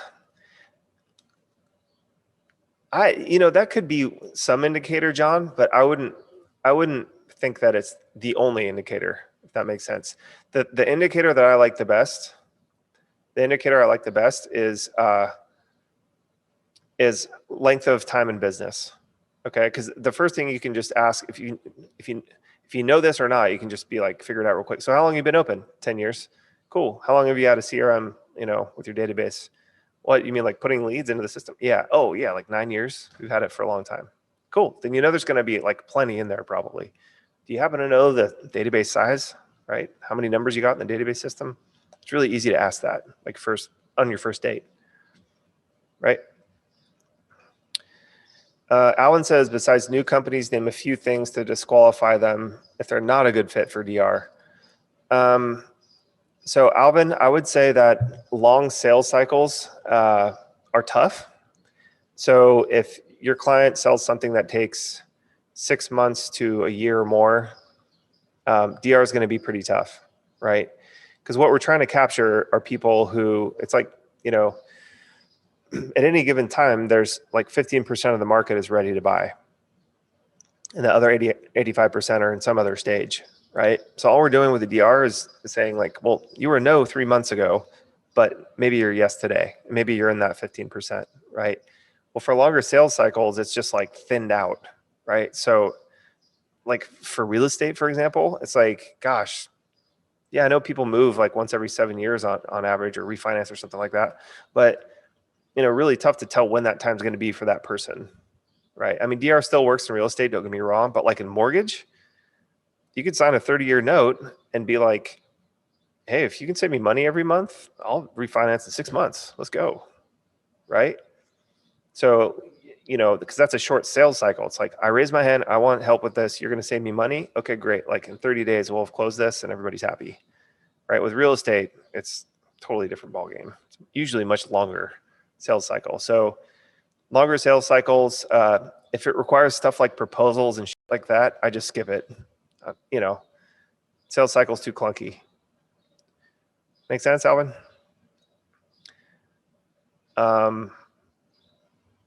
All right, Sean says, I have a Cairo client going on a year now. Have had success with DRs on new offers and referrals from his patient database.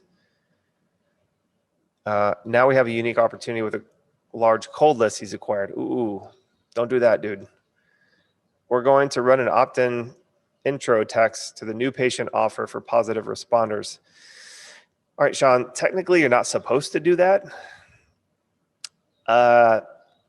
Legally could get into some trouble. That's a gray area with the law, put it that way. Okay, it's a bit like email was back when like people were freaking out about spam. I would just be very careful with it, right? And understand what you're doing so you and your client don't get in trouble. But buying cold lists is a totally different beast. If you're marketing to consumers with a cold list, it's a very, very gray area. Technically, I'll just tell you this real quick. Technically, it's legal if you send the text messages one at a time. Just have a VA sit there and punch them in your software. But gray area right now with the law. Just let you know, use caution, okay? Curious to know your thoughts on that. Databases, tens of thousands in size, and all local contact centers market with demo points, including age we can use for targeting. You know what I would do with that instead, Sean, is I would like run a Facebook ad to that custom audience. That's what I would do instead. And the reason why is because a Facebook ad to this audience would be like $5-10 a day, but then you would be collecting their info legally and compliantly if they have interest. Does that make sense? So that's the one. So, because I don't want you to get in trouble, and I want your client to either, right? But if you run a Facebook, like upload this whole list that has tens and tens of thousands of dollars and or tens and tens of thousands of contacts, upload that list as a custom audience to Facebook, run an ad, just, you know, small budget, because it's not that many people in the context of a Facebook ad, right? And let those people self-select in, and then just make sure to lead nurture those folks. Because I know it sounds like a good idea, but on the flip side, like cold lists always perform terribly with this kind of thing. You're basically like calling them out of nowhere.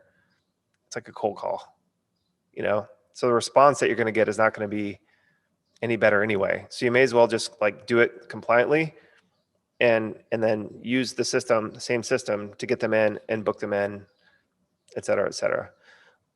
But I would, you know, I would look at why the Cairo's DRs haven't worked. I would look at that first before doing this, you know. And if his list is just unresponsive, or it's a bad list, meaning like they're just unresponsive and they don't like the business for whatever reason, it's either like the offer or it's a trust thing for them, right? So I would look at that first instead of trying to go out to a colder source. And then I would just talk about if it truly is this, like, look, it's not worth it to tackle your database anymore. We need fresh bodies in here, but we're going to do it the right way, which does mean you probably need to turn on ads, and we're going to nurture the crap out of them, right? So, but what else are you going to do to get new business? Got to do something, Cairo, Doc, right? But just because his list is bad, don't try to do something that might get y'all in trouble with compliance. That's not a good solution. Make sense? Alvin says, can you go over a pitch, conversation, or role play on how to sell a DR service? Yep, we'll do that tomorrow, Alvin. On day 2, right where it says sales. Vince says, most B2B clients I work with have old databases, do not have mobile numbers for their clients, only office numbers.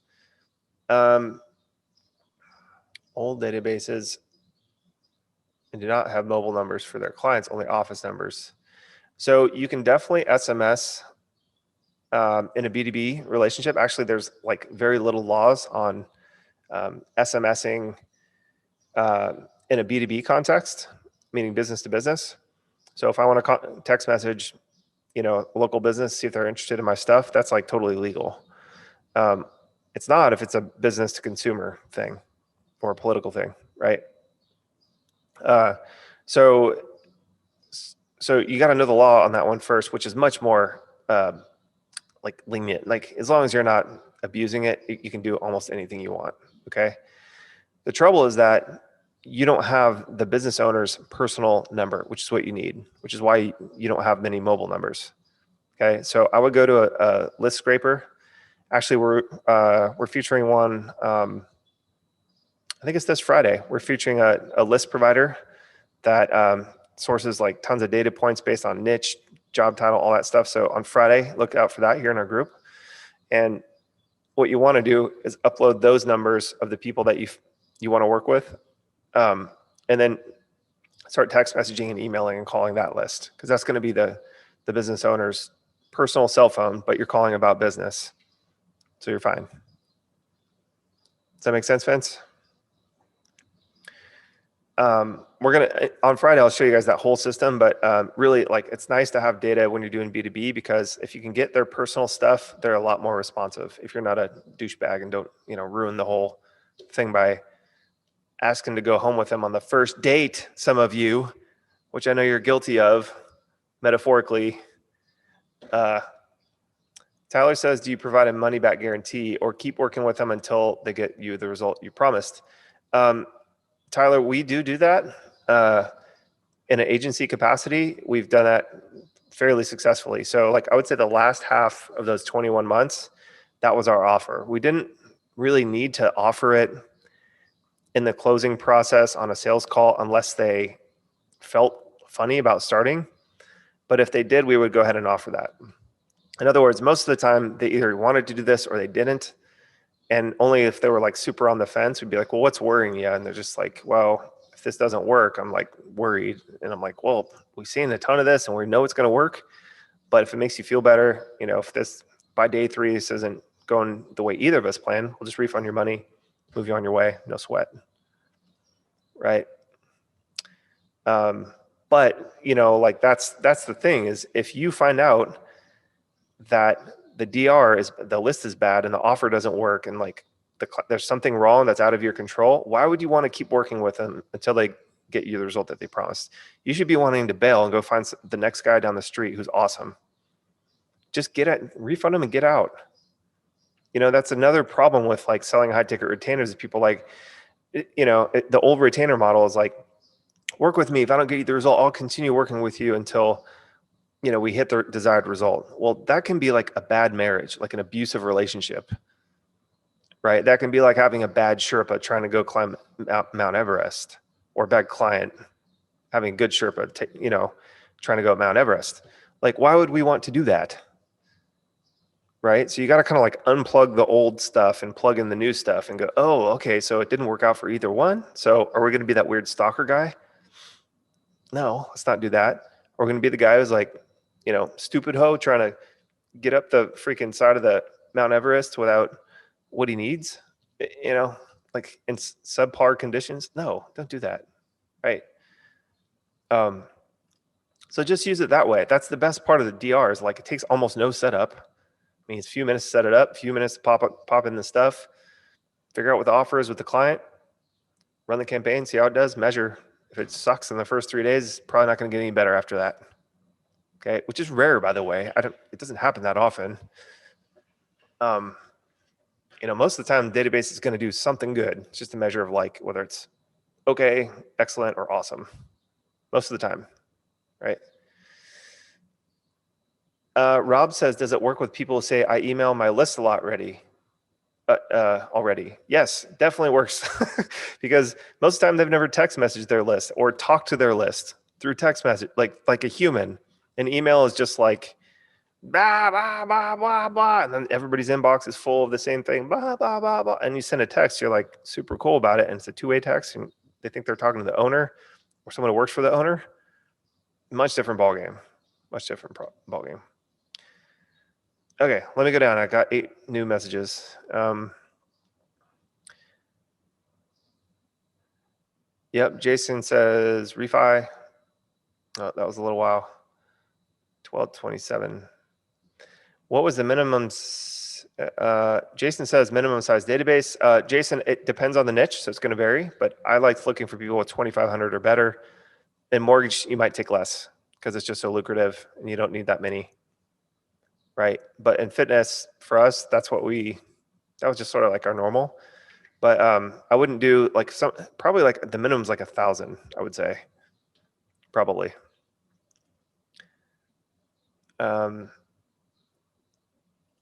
Okay, Ali says, I want to work with lawyers and plastic surgeons and orthodontists. How effective is this for them? It's incredibly effective. It's incredibly effective. It works super well. Lawyers, the law, it depends on what type of law. Let me just back up on the lawyers thing.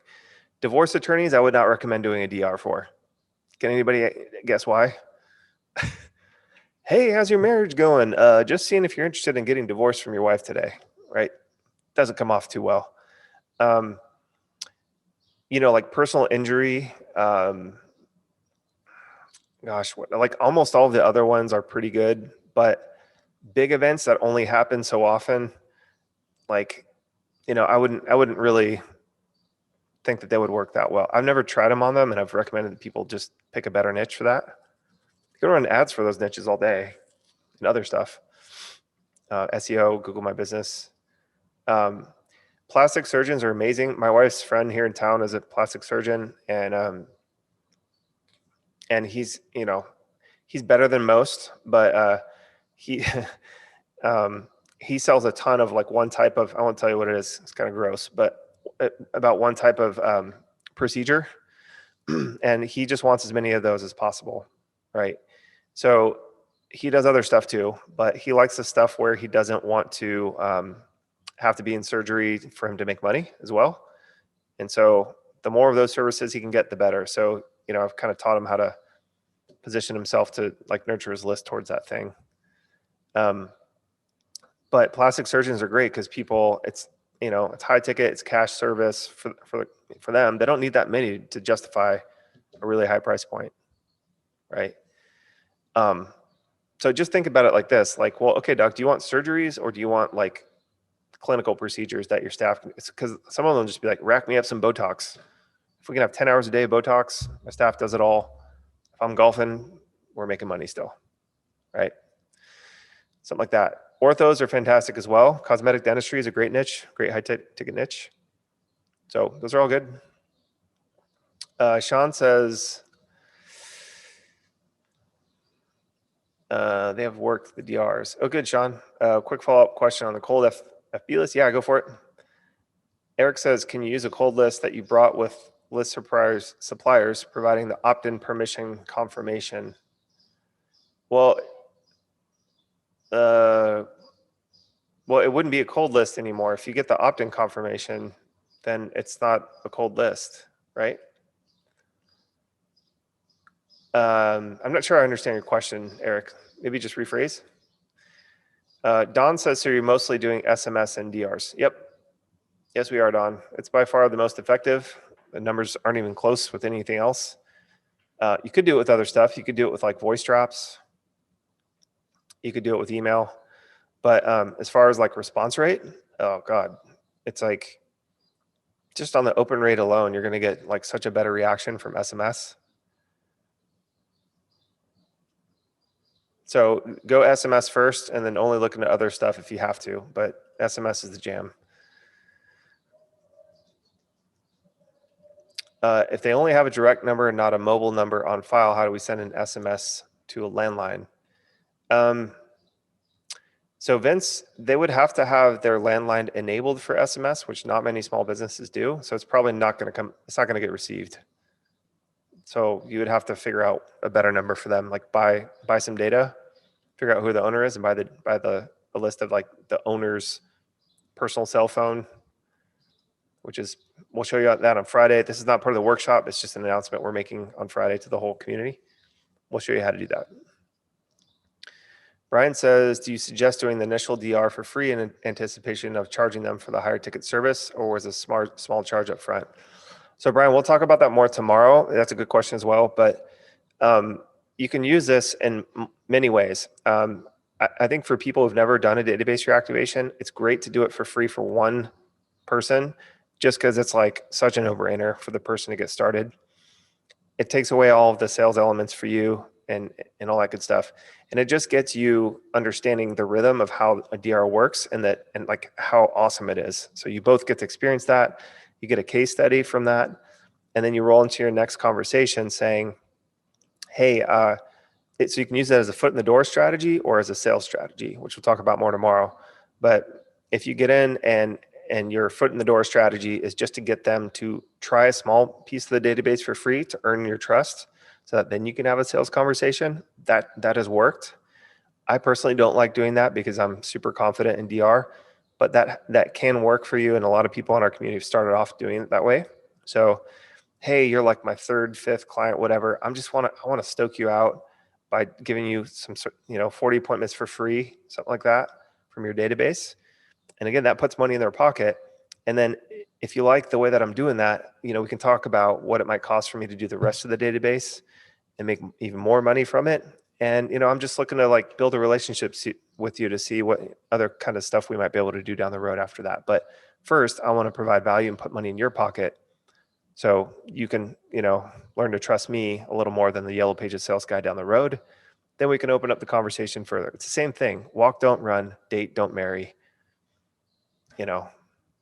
Make sense? We're going to talk all about that tomorrow. So, good question though. Good question. Howard says roofers. Seems like people don't really need roofs too often. Roofers is a fantastic niche.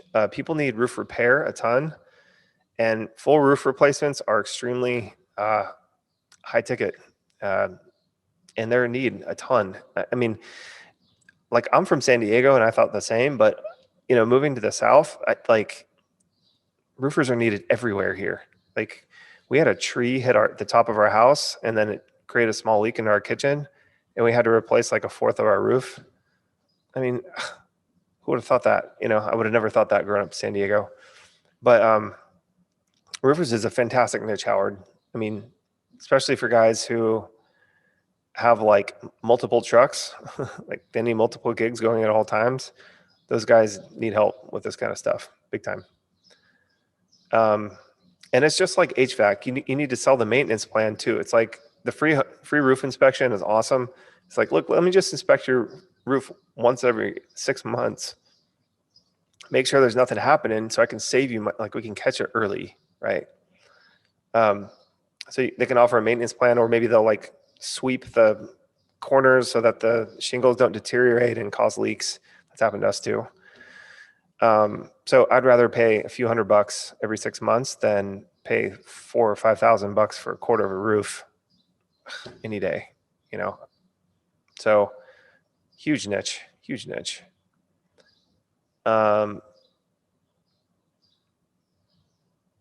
Yamil says, any issue with HIPAA doing DR? Yeah, you should follow HIPAA law, Yamil, for sure. Just don't break it. I recommend you just read up on that, Google it. But setting appointments is one of those HIPAA things. Like we're not handling any patient information at all, like any medical information. We're just simply seeing if they want to book an appointment to come in. So if they go, well, I have this problem, it's like, okay, but I can't answer that because I'm not the doctor. You're gonna have to come in if you want to talk about that with us. Or you can just tell them to call the office.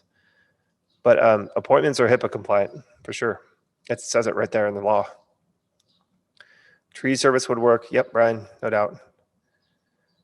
Okay, guys, we've been jamming for almost 2 hours now. So what I want to do is just do a quick last call for questions. And guys, copy from, if you have not had your question answered yet, copy and paste it into the comments on the Facebook post in the group. So this guy, because I don't want to, it's not that I don't want to answer it. It's just, we're running out of time here. And so copy and paste your question and drop it in here. My team will make sure that we get an answer for you. Okay. So I'll answer like 2 or 3 more now, and then just drop them here on this post. Everybody good with that? Just drop a 1 if you're good with that. Jerry says, can you talk about DR for ecom, please? Jerry, I've never done DR for ecom a single time. The nice thing about ecom is your list is so compliant, it's not even funny because people put their checkout details in when they buy. So it's the same principles. You just need to craft an offer that most of your database would use, and then load up your customer list into a tool. So we use GoHighLevel, and send an SMS out to all those customers making the offer, right? I imagine it would work very, very well. I've never done it personally though. I've never worked with an ecom brand since my friend Surf Shop in 2008. So specifics, I don't know, but it's the same steps. It's like literally the same thing. That might be good. DR guys, ecom companies have huge databases, huge customer lists and leads lists. Sean says DR for referral for roofer or pressure washer. Yeah, those would be good, man. Those would be good.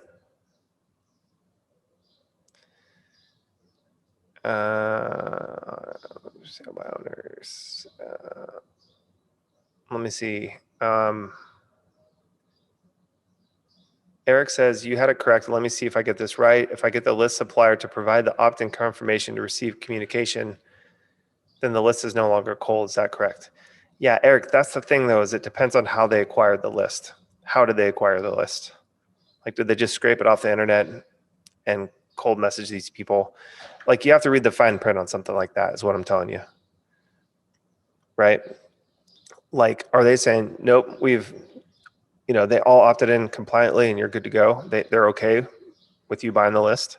I better say that if you're doing that. Make sense? All right. Jerry says, Jason wrote, we are just about to run a DR for a mortgage lender of which the target audience are a list of current for sale by owners. Okay.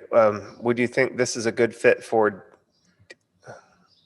would you think this is a good DR list, i.e. B2B? Well, that's not B2B. I would say it's B2C because for sale by owners is homeowners, and they're not a place of business or a business person. So I'd be careful with that one, Jerry.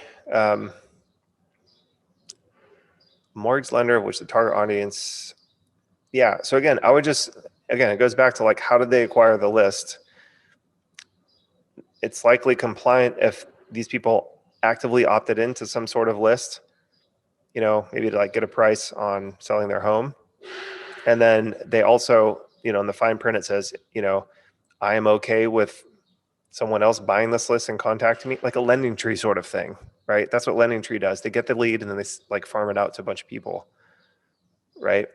That work the lead, a bunch of people like you guys. And then, the customer understands that they signed something that said like, yeah, I'm willing to have my information farmed out to all these people, will give me a rate. If it's like that, you're good. If they just scrape some stuff off the internet and you're basically just contacting them cold, and that's when you might get in trouble with it. Right. So you can call the snot out of them. You can send voice drops or call the crap out of them. You just can't text message them. Twilio updates on using a toll-free number versus local number. Anything we need to know? Tom, I always use local, man. Always.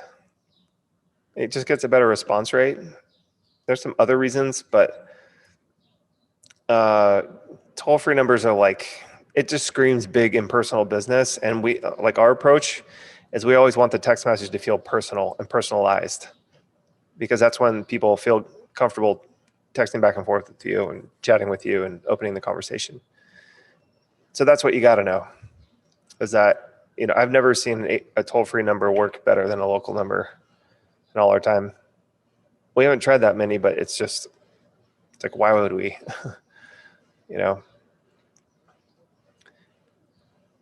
Make sense? Okay, cool. All right, guys and gals. Well, look, today was killer. This is almost 2 hours we jammed. If you guys could, real fast, we'll do a rapid fire for like 2 minutes. Guys, just rapid fire. One, what was the biggest thing you took away from today? Because I want for you guys to leave with full and complete clarity. What's your biggest takeaway? Just rapid fire it for 2 minutes, then we'll hop off and we'll jam again tomorrow. Just type in the chat. List purity. Yeah. Rapid ROI. Date before proposing. Yes, Nat. Don't be that guy. Use DR to date first. Yep, Tom. Rob Cross says DR understanding. One call closed for DRs. Yep. Sean Paxton says gray areas. Yep, indeed. Let's see what else we got. Ed says SMS. Okay, so Ed, if you've never done SMS, you are going to be very excited, sir, about business for the rest of your life. Abel says date, not marry. Brian says great foot in the door. Yep. Howard says easy ROI. Yep. Risk removal. Yes, Josh. Alvin says can dump them after 2 to 3 days if it doesn't work out. Oh man, isn't that nice? You mean I don't have to go on the same date with the same terrible person over and over again? I can just choose to call it, eat half a burrito and be like, you know what? I really don't like Satan worshipers who kill babies and kittens in their basement. I mean, I don't know, whatever that is for you. But like, I tell you this, if I would have known with my worst clients in the first couple of days that it was going to be like that, I would have paid them money to get out of it. Guys, serious. It's so detrimental to your business that bad clients filling up your roster, right? It's just a better way to date. Like, it's like, let's speed date or do the burrito thing or get a pitcher of beer thing, or, go on a walk or go play putt-putt before we're going out to like a 5-star restaurant and, like going to roller coaster park after and sightseeing, like why? Like why? That's so lame. If you're not a good match, right? And it, think about it. You don't know that much about the business owner. You don't know that much about the business owner. You know as little about them as they know about you. You're just asking for their money, they think. Right? And you are. But, this is how we got all that, high ticket upfront money, got them a quick result. They loved us. They'd stick around for 6 to 12 months in the fitness niche. That's a long time. The average retainer, guys, is less than 2 months. It's like 1.7 months in our industry. The average retainer. Okay. Who thinks that sounds like a fun time? I don't. That's so terrible. It kind of makes me want to throw up. All right, Debbie says communicate results up front instead of the nitty-gritty details. Yeah, absolutely. And Debbie, that's a great segue. We're gonna dive, tomorrow we're gonna talk about this a lot. Okay. So we don't get in the nitty-gritty details. We're just dating, right? We can talk about the tech later. It's just like, why? Like if I can't produce you the hole that you want, then why would you want the drill? Simple as that. Okay. Good stuff, guys. All right. Everybody feeling good? Clap it out. Get some blood going. It's been 2 hours. Go out, take a walk, get some sunshine, do some exercises. Tomorrow. Same time, same place, same bat channel. We're going to talk about sales, first date offers versus marriage offers. The biggest obstacle to selling agency services is risk to the business owner. So we're going to talk about that nuanced piece specifically, because that's the thing that is like the magic wand sort of in the whole sales process. Okay. And guys, I'm not kidding you. There's people in our program and be like, this has changed my selling approach forever. Right? Like in a good way. Like all those guys that you saw in the results channels and everybody in here, they're using it. Like Dave Pancham was working a full-time job. And this is when he still had his full-time job. He joined our program. And this is not a pitch, by the way, guys. I'm just telling you what happened. Okay. He joined our program, still working full-time job, hustling like morning, lunchtime, nights, weekends, that sort of thing. Got 6 new accounts in 2 weeks, right? And then, where's the other one? Yeah. So, hey, Dave, we definitely want to engage with you for the following 3 months. Can we please set up a time for you to talk to Jenna and Rebecca? Like, why do you guys think that this happened for him like that, where they're asking him to work together for 3 months or longer? What do you use? What do you guys think? Right? So Dave ended up quitting his full-time job. I think he's at about 50,000 a month now in his agency. And he was also a success coach for us for a while once he quit his job. Asked him to do some training and stuff, but killer way to approach it and just build tons of trust up front. Now he works for a big, like one of the bigger franchises in fitness. He's like in cahoots with them. So he's just taken off. Yep. Eric, peace, love, and happiness to you, my friend. Yamil. Okay. Yep. Go to your next meeting. We'll see you guys tomorrow. We'll talk about some more selling success stories tomorrow. But go look at these things, guys. If you go into the group, like just go to Nurture and Close and click on this post topic thing. And you'll start to see, you're like, oh, okay, this is how they're doing it, right? This is how they're doing it. Make sense, guys? I just don't want for you to miss why this is so important, because it's just like, so just go to the home group page, click on success stories and read through there. Okay. And it'll start to click. You'll be like, oh, this is how they did that. Right. So, all right, Jerry, take care. Yep. Thank you. Thank you all for spending your precious time with me. It's an honor. Thanks, Tom. You're awesome. Okay, guys, we'll see you tomorrow. Same time, same place. Need anything, hit up support, which is support@robbbailey.com, or hit the Facebook group. And recording should be up as soon as we can get to them. All right. See you guys tomorrow. Peace.